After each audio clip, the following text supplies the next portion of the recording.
King and dropper, आपने कहीं ना कहीं जेई का पेपर दे दिया है, उसमें कुछ कमी रही है तभी आप शायद दोबारा आए हैं, ठीक है। तो कुछ काम की बातें या फिर आप बोल सकते हो जनरल टॉक्स। पहला सवाल क्या है वो ध्यान से पढ़िए please. What is difference between selected and non selected students? आपके हिसाब से क्या डिफरेंस रहता होगा कि जो बच्चे सेलेक्ट होते हैं, जो आईआईटी जेई मेंस या फिर एडवांस क्वालीफाई करते हैं, तो उनमें ऐसी क्या बात होती होगी, और जो नहीं सेलेक्ट होते उनमें ऐसी क्या बात होती होगी, बताइए, ठीक है। जैसे आप लोग भी बता सकते हो ना कि हाँ सर, कि थोड़ी कमी रही, या फिर जो भी बात आपके मन में आ रही है वो लिख के बताओ कि हाँ सर ये वाली चीज लग रही है। यस बेटा, I am also very excited. एक बच्चे ने लिखा है सर एटीट्यूड, दूसरा लिख रहा है एफर्ट, ठीक है, बहुत बढ़िया। डिसिप्लिन, कांस्टेंट या कंसिस्टेंसी एक ही बात है, बिल्कुल सही। प्रैक्टिस, डिसिप्लिन, डेडिकेशन, मतलब आपको जवाब पता है, ठीक है। All and all you know the answer, बहुत बढ़िया। तो जब मैं ऐसे बच्चों से मिलता हूं तो जो सेलेक्टेड स्टूडेंट होते हैं उनमें एक जो कॉमन चीज निकल के आती है, ठीक है, उसने वो ये बोलता है कि बेसिक जो पॉइंट्स होते हैं ना, बेसिक पॉइंट्स बोल दो या बेसिक बातें, बेसिक पॉइंट्स को फॉलो किया, ठीक है, बेसिक पॉइंट्स को फॉलो किया। जब किसी भी एग्जाम का रिजल्ट आता है तो उसके बाद में बच्चों से इंटरेक्शन होती है, तो मैं एक सवाल जरूर पूछता हूं कि तुम्हारे सिलेक्शन की वजह क्या है। तो वो बड़ी आसान से सब लोग कोई ना कोई एक चीज जरूर बोलेंगे। जैसे एक बच्चा बोलेगा कि सर मैंने कभी भी लेक्चर्स मिस नहीं किए, नोट्स बनाए, रिवीजन की, मतलब जो जो बेसिक पॉइंट्स होते हैं ना सर, हमेशा वो काम मैं करता रहा, इररिस्पेक्टिव ऑफ, मतलब करता रहा या करती रही, इररिस्पेक्टिव ऑफ कि जिंदगी में क्या चल रहा है और हमारा मूड कैसा है, समझ में। तो उन्होंने बेसिक पॉइंट्स को फॉलो किया। जो बच्चे सेलेक्ट होते हैं बेसिक पॉइंट समझ के कि आपको क्लास देखनी है, आपको नोट्स बनाने हैं, आपको प्रैक्टिस करनी है, ठीक है, और कभी भी बैकलॉग क्रिएट नहीं होने देना है। ये कुछ बेसिक बातें जो आप सभी लोग बहुत अच्छे से जानते हैं, और कुछ नहीं है। आप ये सोचो कि सिलेक्टेड स्टूडेंट के पास जाएंगे तो वो आपको 10 किताबों की लिस्ट दे देगा कि मैंने ये पढ़ी इसलिए मैं सेलेक्ट हुआ, नहीं। जो आपको क्लास में पढ़ाया जाता है, अगर आप उसको रिलीजियसली फॉलो करते हो तो आपका सिलेक्शन कोई भी नहीं रोक सकता। और अदर हैंड जो नॉन सेलेक्टेड स्टूडेंट होते हैं, कई बार ऐसा होता है ना कि सर मैं ड्रॉप ले रहा हूं या फिर मेरा तो नहीं सेलेक्ट हुआ, मैं तो नहीं अपना मतलब रिजल्ट इतना अच्छा बना पाया, तो जब उनसे बात की जाए तो वो बोलते हैं कि सर बेसिक पॉइंट्स को इग्नोर किया।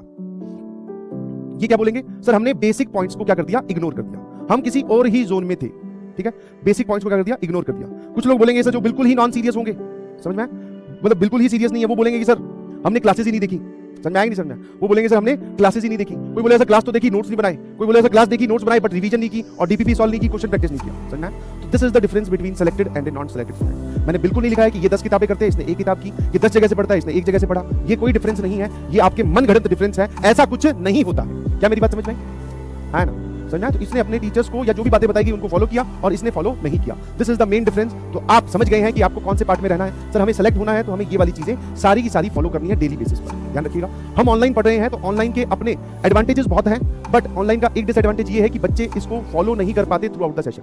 आई कैन 100% गारंटी यू कि जो भी आपने अपने मन में ड्रीम रैंक और जो आपकी मनपसंद रैंक और मनपसंद कॉलेज आपने सोचा है वो आपको मिल जाएगा, प्रोवाइडेड आप पूरे साल कंटिन्यू रखते हैं। तो इस चीज को फॉलो करने के लिए कितने लोग प्रॉमिस कर रहे हैं पहले दिन? ऑल्दो पहले दिन मुझे पता है सभी लोग प्रॉमिस करेंगे, बट हाँ पहले दिन प्रॉमिस करना भी बड़ा जरूरी है, ठीक है। प्रॉमिस जो कर रहा है प्रॉमिस लिख के भेजे चैट में कि सर आई प्रॉमिस कि मैं हमेशा के लिए, चाहे मेरी जिंदगी में कुछ भी चल रहा हो, मैं बेसिक बातों को हमेशा फॉलो करूंगा, जो भी आप बोलोगे हमेशा, ठीक है। और ये बात पूरे सेशन में याद रहनी है, आपको रखनी है। और अगर भूल जाओगे बीच बीच में तो मैं भी आपको कभी ना कभी याद दिलवाता रहूंगा कि भैया क्या हुआ तेरा वादा वो कसम वो इरादा, है ना। इरादा तो तुमने कर रखा है ना कि जेई फोड़नी है, तो भैया ये प्रॉमिस याद रखिएगा प्लीज। बहुत बढ़िया यार, बहुत बढ़िया, बस डू रिमेंबर दिस थिंग, इसको याद रखिएगा प्लीज, ठीक है। आगे बढ़े, दूसरा पॉइंट, ठीक है। बड़ी मोटिवेशनल फोटो है, मैं तो इस फोटो को देख करके एक बार मोटिवेट भी होता हूं और बहुत सारे लोग भी मोटिवेट होते हैं। एक बार ध्यान से देखिएगा प्लीज। जितने भी बच्चों से बात की जो सेलेक्ट हुए, उन्होंने एक बात और बोली। मैं कहा यार क्या ऐसी चीज है जो नहीं, मतलब तुम मन में सोच रहे थे पर तुम्हें वो नहीं करना था। यही जवाब निकल के है, नेवर अंडर एस्टिमेट योरसेल्फ। आप अपनी शक्तियों पर विश्वास रखिए, ठीक है। आपके जो शरीर है उसके अंदर एक ऐसा इंसान है जो कुछ भी कर सकता है। आईआईटी और मतलब मेंस और एडवांस तो अभी हमारे सामने सबसे बड़े चैलेंज है, ये इसके 10 गुना बड़े चैलेंज आ जाए तो उनको भी पार कर सकता है। मतलब आपके भीतर ही एक ऐसा इंसान लाया करता है जो एवरीथिंग कैन बी पॉसिबल, मतलब जो तुम्हारे मन में चल रहा है ना कि मुझे ये चाहिए, ये होना चाहिए, तो वो उसको पॉसिबल कर सकता है। तो आप अपने आप को अंडर एस्टिमेट मत करो। अंडर एस्टिमेट मतलब कि सर मेरे तो 10वीं में इतने नंबर आए थे, मैं तो एवरेज स्टूडेंट था, शायद सर जर्नी बहुत लंबी होती है, आईआईटी का माहौल बना हुआ है कि बहुत डिफिकल्ट होता है, सर मैं तो नहीं क्वालीफाई कर पाऊंगा, मेरा तो आईक्यू उतना नहीं है। तो ये सब बातें आप अपने दिमाग में मत आने से, समझ में आया। आई रिक्वेस्ट, ठीक है, मैं आपसे रिक्वेस्ट कर रहा हूं कि अगर आप अपने आप को अंडर एस्टिमेट करोगे तो बाकी दुनिया को आप मौका दे रहे हो अपने आप से आगे निकलने, समझ में आया। तो कभी अंडर एस्टिमेट अपने आप को नहीं करना है, समझ में आया कि नहीं समझ में आया। कितने लोग एग्री करते हैं सर? हाँ, कि जो भी रिक्वायरमेंट होती है आईआईटी जेईई की मैं उसको फुलफिल करूंगा या करूंगी और मैं किसी से कम नहीं हूं। उसके बाद में ये सवाल आता है क्या मैं क्वालिफाई कर सकता हूं या कर सकती हूं? तो answer is obviously yes. Not only qualify, आप अपनी ड्रीम रैंक लेके यहां से निकलिएगा प्लीज। ये मेरी शुभकामनाएं हैं या मनोकामना है, आप ऐसा बोल दीजिए। सिर्फ आपको क्वालिफाई नहीं करना है, आपको ड्रीम रैंक लेके निकलना है, समझ में आया कि नहीं समझ? ड्रीम रैंक लेके। And always remember this thing, आपके अंदर ही वो इंसान है, ठीक है। And this is the time कि आप अपने उस इंसान को अंदर से जगाइए और मेहनत करने पर जुट जाइए। क्या आप लोग तैयार हैं? है ना। तो सिर्फ क्वालिफाई नहीं, ये तो बहुत छोटी सी स्टेटमेंट है, सर हमें तो रैंक फोड़नी है, समझ में आया कि नहीं समझ में? एक बच्चे जिससे अभी जेईई मेंस के रिजल्ट आने के बाद में जब बात हो रही थी तो उसकी रैंक आई थी कुछ 3200 समथिंग, ठीक है। तो मैंने मुझसे पूछा कि कितनी रैंक एक्सपेक्ट की थी। बोले सर मैंने तो 22-23 हजार रैंक जो है वो एक्सपेक्ट की थी, 3000 सर आ गई। फिर मैंने कहा यार तूने एक्सपेक्ट तो बहुत लो किया था। बोले हाँ सर यही गलती रही कि मैं अपनी पूरी जर्नी में अपने आप को बेचारा मानता रहा या कम मानता रहा बाकी दुनिया से, जबकि ऐसा है नहीं, मैं उन सभी के बराबर हूं या उनसे ऊपर ही हूं, कम तो किसी भी एंगल से नहीं। समझ गए? यही एटीट्यूड रखना है और इसी एटीट्यूड की वजह से आप अपनी स्टडी टेबल पे मैक्सिमम टाइम बिताएंगे। ठीक है, यस और नो? बिल्कुल सही है, तैयार हम? बिल्कुल सही, बिल्कुल बिल्कुल बिल्कुल। तो ये बात हमेशा याद रखना, आप किसी से भी कम नहीं है, चाहे आप किसी भी गांव से आते हैं, किसी भी शहर से आते हैं, क्या आपका फाइनेंशियल बैकग्राउंड है, क्या आपका क्वालिफिकेशन है, ठीक है, उससे मैटर नहीं करता। आज से पहले आप पढ़ने में कैसे थे वो भी मैटर नहीं करता, अब आप क्या करने वाले हो वो मैटर करता है। समझ में? और मेरे ख्याल से जब बात ऐसे होती है ना, t=0, जैसे अलग सब बोलते हैं t=0, तो उसके बाद में सब सेम हो जाता है, t = 0 करके। मेरे ख्याल से आप सभी लोग एग्री करेंगे, हाँ ना? बिल्कुल सही, ठीक है। तो हमें यहां से सर अपनी ड्रीम रैंक लेके निकलनी है और हम कभी भी अपने आप को अंडर एस्टिमेट नहीं करेंगे। जब बाकी लोग हमारी एज के रैंक फोड़ सकते हैं तो हम क्यों नहीं फोड़ सकते? ठीक है, इस बात को हमेशा याद रखिएगा प्लीज। ठीक है, अब एक बात निकल के आती है जो कि मैंने अभी थोड़ी देर पहले भी बोली कि what is the key point, मतलब जब सबसे बात होगी या सबसे बात हुई तो क्या निकल के आया कि कोई कैसे सेलेक्ट हो सकता है कोई इंसान या कोई भी बच्चा या कोई भी बच्ची कैसे सेलेक्ट हो सकती है। तो वो है नियम, ध्यान रखिएगा प्लीज। बी कंसिस्टेंट, और जब मैं ऐसा लिखता हूं बी कंसिस्टेंट, दैट मींस कि आप अपने रास्ते में आने वाले हर एक चैलेंज को एक्सेप्ट कर लेंगे। अभी स्टार्टिंग है, आज पहला दिन है, तो सभी लोग मोटिवेटेड है, मैं भी मोटिवेटेड हूं, आप भी मोटिवेटेड है। सर आज ही हम होमवर्क भी करेंगे, आज हम नोट्स भी बनाएंगे। मुद्दा आज का नहीं है, मुद्दा है आज से 2 महीने बाद का, 3 महीने बाद का, जब एक कोई डिफिकल्ट टॉपिक चल रहा होगा, जिस दिन आपके घर पे लोग आए हुए होंगे, जब आपके परिवार में कोई फंक्शन होगा, जब आपका दोस्त आपको टाइम पास करने के लिए कहीं बुला रहा होगा। मेन मुद्दा है उस बात का, क्या आप उस दिन अपने आप को स्ट्रांग रखते हुए इस बात को फॉलो करोगे कि नहीं करोगे? Be consistent. ठीक है, हाँ, अगर आपने ऐसा कर लिया तो 100% आई कैन गारंटी, ठीक है, आई एम गारंटी, समझ में? गारंटी समझते हो? गारंटी दे रहा हूं, वारंटी नहीं, गारंटी दे रहा हूं कि आपकी रैंक बहुत जबरदस्त है। कंसिस्टेंट है ना, कंसिस्टेंट का मतलब कि आपको डेली जो भी लेक्चर हो वो देखना है, नोट्स बनाने हैं, रिवीजन करना है, डीपीपी सॉल्व करनी है और मॉड्यूल प्रैक्टिस करना है। बस ये काम, पांचों काम आपको तीनों सब्जेक्ट में करने हैं। ठीक है, और ये एक बड़ी नेगेटिव सी स्टेटमेंट लिखी हुई है, बट आप इसको पॉजिटिव तरीके से देखो। क्या लिखा हुआ है? दुनिया के सबसे ज्यादा सपने एक ही बात ने तोड़े हैं, और वो कौन सी बात है सर? वो बात है कि कल कर लेंगे। हाँ है ना, वी हैव कल तो आने ही वाला है, तो कल कर लेंगे, क्या दिक्कत है ना? आज नहीं तो कल कर लेंगे। समझ में आएगी नहीं? समझ में? बस आपको ये कल पे फुल स्टॉप लगाना है। समझ में आया? कल पर फुल स्टॉप लगाना है। बोले जो होगा आज ही, जो टारगेट मैंने सोचा है वो मैं आज ही कंप्लीट करके उठूंगा, कल फिर नेक्स्ट टारगेट, नया टारगेट होगा, दिन ब दिन टारगेट बढ़ते जाएंगे और आगे हम बढ़ते जाएंगे। समझ में आएगी नहीं? समझ में? क्या मेरी बात समझ गए? कल पर मत छोड़िएगा प्लीज, क्योंकि जैसे ही आपने बोला कल कर लेंगे तो ये बात आपको यहां लेके जाएगी, और ये बड़ी खतरनाक बीमारी है। कैसी है? खतरनाक बीमारी है। ऑनलाइन या कहीं पर भी आप कोचिंग करते हुए बच्चों से पूछोगे तो बोले क्या सिचुएशन है? बोले सर बैकलॉग है। अच्छा, होने क्यों दिया? बहुत सारे मतलब अपार्ट फ्रॉम नेचुरल रीजंस, कई बार तबीयत खराब हो जाती है तो नेचुरली बैकलॉग होगा, ठीक है, but apart from natural reason इसका जो बनने का कारण है दैट इज 99.99% केसेस में होता है मन। सर इच्छा नहीं हो रही, आज तो किसी ने बुलाया है, आज दोस्त का फोन आया है, आज घर वालों ने कहीं जाने का प्रोग्राम बनाया है, उस वजह से आपका बैकलॉग इकट्ठा होता जाएगा। और फिर आप एक मूवमेंट के बारे में, एक मूवमेंट के बाद सर्च करोगे कि बैकलॉग कंप्लीट कैसे करें। खुद सोचो, आपने एक जगह जहां पे आपको पढ़ाई करनी थी वहां पे आपने पढ़ाई नहीं की, उसकी वजह से आपका बैकलॉग बना, तो अब उसको कंप्लीट कैसे करोगे? क्या दिमाग में आता है? लॉजिकल सी बात, मतलब बिना दिमाग वाला सवाल है ये कि आपने एक जगह पढ़ाई करनी थी बट आपने उस टाइम पे पढ़ाई नहीं की, अब वो चीज आपको परेशान कर रही है, अब उसको आप ओवरकम कैसे करोगे ये बताइए। सर उसको ओवरकम करेंगे पढ़ाई करके, दैट मींस ये इसके बनने की वजह क्या है? सर पढ़ाई ना करना। और इसको आप कवर कैसे करोगे? सर पढ़ाई करके, बस, और कोई तरीका नहीं है। जो आप बोल रहे हो 1 शॉट 3 शॉट, ये सब सारे भैया शॉट में क्या पढ़ना तो पड़ता ही है, सवाल तो सॉल्व करने ही पड़ेंगे। हाँ है ना? क्या मेरी बात समझ पा रहे हो? तो बेसिकली अगर ये चीज बन रही है बिना पढ़े और ये खत्म होगी पढ़ने से, तो सर एक काम करते हैं, बैकलॉग का सबसे बढ़िया इलाज कि इसको बनने ही मत दो। आप अपना वीकली पूरा का पूरा एक एनालिसिस कीजिएगा। समझ में? वीकली, डेली बोलना थोड़ा गलत हो जाएगा, बिकॉज कई बार क्या होता है, केमिस्ट्री में इंपॉर्टेंट चैप्टर चल रहा है, मैथ में हल्का फुल्का चल रहा है, फिजिक्स में हल्का फुल्का चल रहा है, मतलब फिजिक्स और मैथ वाले ने तो सर टीचर ने हमें काम कम दिया है बट केमिस्ट्री में ज्यादा दिया है, तो हमारा मेन अट्रैक्शन अभी केमिस्ट्री है। ऐसा करते वक्त हमारी मैथ्स की या फिर फिजिक्स की 1-2 डीपीपी रह गई, मतलब थोड़ा सा बैकलॉग में आ गया। ठीक है, कई बार ऐसा होगा कि तीनों में इंपॉर्टेंट चल रहा है। समझ में आया? दैट मींस हमें अपनी एनर्जी और अपने नंबर ऑफ स्टडी आवर्स बढ़ाने हैं। तो आप वीकली एनालिसिस करो कि क्या रह गया, क्या रह गया। समझ में आया? और सर ये क्या रह गया, कौन से पॉइंट में से उठाना है आपको?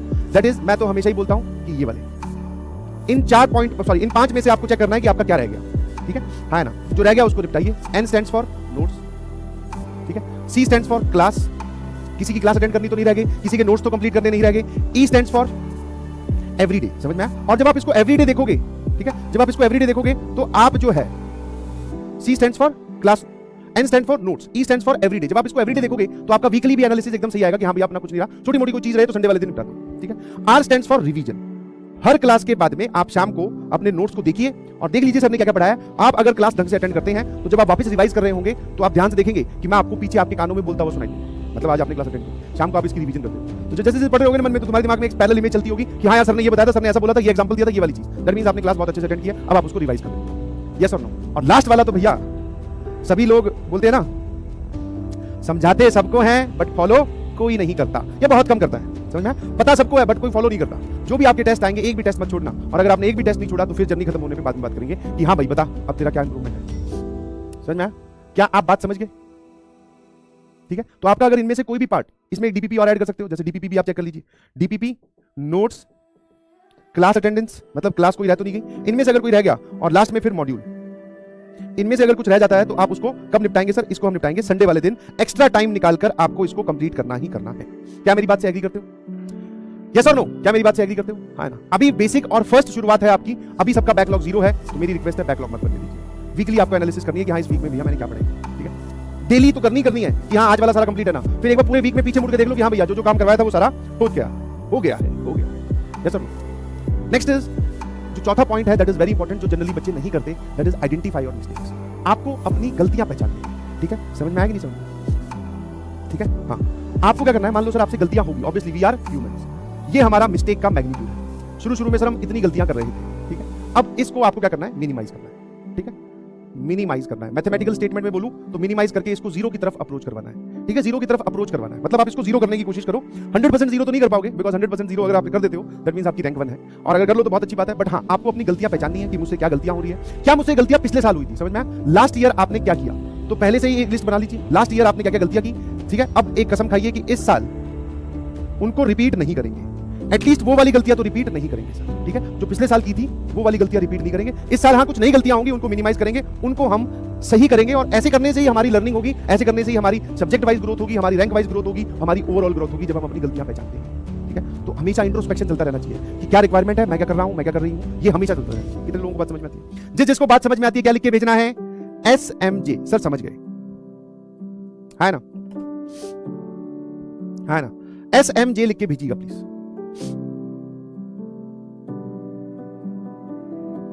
यहां से समझ गए, हमें अपनी एरर को मिनिमाइज करना है। क्या करना है? एरर को मिनिमाइज करना है। हमसे गलतियां होंगी हर प्रकार की, क्वेश्चन में कैलकुलेशन वाली हो सकती है, और वैसे ओवरऑल प्रिपरेशन में सर कुछ मक्कारी की हो सकती है, तो जहां जहां हमें गलतियां दिखेगी हम अपनी गलतियों पे काम करेंगे। और मैं तो कह रहा हूं एक लिस्ट बना लीजिए, जो गलतियां आपसे पिछले साल हुई थी उसको उठाकर जहां पर भी बैठकर आप पढ़ रहे हो, ठीक है? जहां पर भी बैठकर आप पढ़ रहे हो, ऑब्वियसली आपने एक टेबल की व्यवस्था कर ली होगी, ठीक है ना? यहां पर तुम्हारी ये चेयर है, मतलब इस तरीके से तुम कहीं बैठे हो, और बिल्कुल सामने एक दीवार हो, यहां पर एक लिस्ट लगा लीजिए, that is list of mistakes. ऐसी लिस्ट कहीं पर नहीं दिखाई देती, कोई नहीं लिखता है, तो जब आप ऐसी मिस्टेक वाली लिस्ट आप सामने चिपका लेंगे तो ये आपको कॉन्स्टेंटली रिमाइंड करवाती रहेगी कि भैया तूने ये गलतियां की थी, अब की बार क्या कर रहा है। एग्री? बिल्कुल सही सर। पांचवा पॉइंट, बहुत ही सिंपल सी बात मैं आपको बताता हूं। As a teacher my experience, ठीक है? हर साल बैच शुरू होता है, हर साल हम बच्चों को मोटिवेशन देते हैं, उनको इस बात का एहसास दिलाते हैं कि बेटा तू किसी से कम नहीं है, और तू भी सेलेक्ट हो सकता है, बस तुझे मेहनत करनी है, टीचर को फॉलो करना है, क्लास के पैरेलल चलना है, कुछ बेसिक बातें हैं उनको समझते हुए आगे निकलना है, ठीक है ना? बट अब एज ए माई एक्सपीरियंस, क्योंकि मैंने, हो सकता है कुछ लोग पहली बार ड्रॉप ले रहे हैं, पहली बार ड्रॉप मतलब शायद जेईई की प्रिपरेशन ही पहली बार कर रहे हैं, कुछ लोग 11th-12th में करके आए, तो तुमने ज्यादा 2 जर्नीज देखी है, एक अपनी 11th-12th वाली और एक ड्रॉपर वाली देखने वाली। मैंने ऐसी बहुत सारी जर्नीज देखी, ये 10वां साल है पढ़ाने वाला, 9 साल कंप्लीट हो चुके हैं, और 9 सालों में ऐसी बहुत सारी जर्नीज देखी, 11th वाले बच्चों की, 12th वाले बच्चों की, फिर ड्रॉपर बच्चों की। तो हमारा एक्सपीरियंस तो यही निकल के आता है, मतलब स्पेशली मेरा, मैं अपनी बात कर रहा हूँ, कि बच्चे शुरुआत में तो सर एग्री करते हैं, ठीक है ना? हम उसको प्रॉमिस भी करते हैं कि भैया IIT तक जाने वाले हैं, ये हमारी पूरी जर्नी है, ठीक है? बट बीच में कुछ लोग तो सर कहीं और ही निकल जाते हैं, डाइवर्ट। कुछ लोग रुक जाते हैं, स्टॉप ही हो जाते हैं, उसके आगे बढ़ ही नहीं रहे, पता नहीं क्या कारण है। कुछ लोग सर डाइवर्ट होते हैं, फिर वापस आते हैं, फिर डाइवर्ट होते हैं, फिर वापस आते हैं, फिर डाइवर्ट होते हैं, फिर वापस आते हैं, फिर आगे जाके रुक जाते हैं, या फिर चलते रहते हैं ऐसे, ठीक है? बट कुछ लोग जो हैं वो बड़ा ही थोड़ा डाइवर्जन के साथ इस लाइन के, इस जर्नी के पास मूव करते हुए IIT तक पहुंच जाते हैं। समझ में आएगी नहीं समझ में? है ना? IIT तक पहुंच जाते हैं। और मेरा एक्सपीरियंस ये है कि जब फाइनली ये पूरी काम खत्म होता है और जब जेईई एडवांस का पेपर वो देख के आते हैं तो उनसे पूछते हैं क्या? बोले सर गलती हो गई। मैंने कहा क्या? बोले सर रिवीजन नहीं करती गया। सर गलती होगी। मैंने कहा क्या? टेस्ट नहीं करके गया, मतलब टेस्ट नहीं अटेम्प्ट किया। सर गलती होगी, वो वाला पूरा पोर्शन ही छोड़ दिया, जैसे कोऑर्डिनेट ज्योमेट्री की बात करें, ऐसे एग्जांपल ले रहा हूं। तो प्लीज ये सब गलतियां मत कीजिएगा, क्योंकि जब आप इस मोमेंट पे आकर मुझे अपनी गलती बताओगे तो उसके बाद में फिर मेरे पास भी कोई इलाज नहीं रहेगा। इसलिए मैंने बोला आप अपना कंटिन्यूअस इंट्रोस्पेक्शन करते रहें, और आपको लगे कि आप डाइवर्ट हो रहे हैं तो मेन एम वापस से अपने आप को इसके पास लाने की कोशिश करो। फिर से समझना, बोले मुझे पढ़ाई करनी है और पढ़ाई ही करके मैं इस चीज को जीतूंगा। तो माय एक्सपीरियंस इज कि एक बच्चा जो सेलेक्ट हो सकता था बट उसने कुछ जर्नी के दौरान थोड़ी मेहनत कम की, या फिर वो किसी चैलेंज को एक्सेप्ट नहीं कर पाया, जैसे आगे चलकर जर्नी हमेशा स्मूथ नहीं रहती, ध्यान रखना, अप्स डाउन्स आते रहेंगे। कोई बहुत आसान चैप्टर भी आएगा, कोई बहुत मुश्किल चैप्टर भी आएगा, कभी क्लासेस का लोड बढ़ेगा, कभी क्लासेस का लोड कम होगा। In every situation you have to be consistent and पढ़ाई करते रहना है। यस, मन को मारना पड़ेगा। आप अपने मन को, अपने मोबाइल फोन को, अपनी डिस्ट्रैक्शंस को किल कर दीजिए प्लीज, उनको अपने आप से दूर कर दीजिए। बिलीव मी, 1 साल बाद में आप जब IIT में पहुंचोगे तो आपके पास अच्छा अमाउंट ऑफ डिस्ट्रैक्शन होगा, अच्छी जगह आप पहुंच चुके होंगे और अच्छे आपके दोस्त होंगे। ठीक है, तो जो आज आप कर रहे हैं उनका कुछ नहीं बिगड़ेगा अगर आप उनको 1 साल बाद में करें। ठीक है, बट हाँ, हमारा कैरियर सर खत्म हो सकता है अगर हम उनको अभी से ही कंटिन्यू रखें। समझ में? तो please stay away from all types of distraction. Social media है, बंद कर दो। ठीक है, हिम्मत थोड़ी सी लगेगी, आज पहला दिन है, मोटिवेटेड हो, डिलीट कर दीजिए अकाउंट, डीएक्टिवेट कर दीजिए। ठीक है, किसी से बात होती है बंद कर दीजिए, अपने दोस्तों को समझा दीजिए कि अब मैं पढ़ाई स्टार्ट कर रहा हूं। ऐसे ही तो जब आप कोई सैक्रिफाइस करोगे तभी तो अंदर से मोटिवेशन आएगा कि हाँ यार, पढ़ने के लिए मैंने वो दोस्त त्याग दिया, पढ़ने के लिए मैं अपने घर से इतनी दूर आके बैठा हूं, पढ़ने के लिए मेरे पेरेंट्स ने खर्चा कर रखा है। ये सब चीजें तो हमें मोटिवेट करती है कि हाँ मुझे पढ़ना है। समझ पा रहे हो मेरी बात?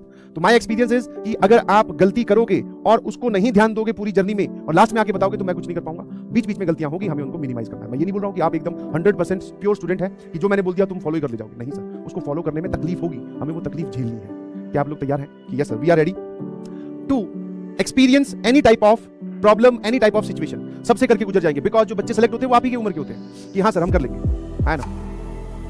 एक लिख रहा है सर, गर्लफ्रेंड ने मुझे त्याग दिया, बहुत बढ़िया बेटा, तो वो सेलेक्ट हो जाएगी IIT में, तो फिर टिप्स का पैकेट लेके मिलने चला जाना एक दिन। बहुत बढ़िया, बहुत बढ़िया। ठीक है, और एक और एक्सपीरियंस मैं आपको बोलना चाहूंगा, वो ये है कि रिसोर्सेज एक्यूमुलेट करने में टाइम वेस्ट मत करिए। क्या मेरी बात समझ पा रहे हो? रिसोर्सेज एक्यूमुलेट करने में टाइम वेस्ट ना करें। रिसोर्सेज मतलब कि जैसे आज आपका बैच स्टार्ट हो रहा है तो आप पहले ये ध्यान दें कि भैया बैच तो मैंने बढ़िया खरीदा है ना, कंटेंट तो मेरे पास बढ़िया आएगा ना, ठीक है, और फिर कि मैं पढ़ूं कहां पे सर, लाइब्रेरी मेरे को बढ़िया मिल जाएगी ना। ठीक है, ऐसे बच्चे करते हैं स्टार्टिंग में कि मैं तो घर पे रह के नहीं पढ़ सकता, मुझे तो लाइब्रेरी ज्वाइन करनी है। तो आपने एक बार जो सोच लिया वो काम कर लो, बट बार बार उसको चेंज मत करो कि ये वाली लाइब्रेरी नहीं, वो वाली लाइब्रेरी, सुबह नहीं शाम को। द अल्टीमेट थिंग इज कि आप पढ़ना स्टार्ट करें, रिसोर्सेज अपने आप अलाइन हो जाएंगे।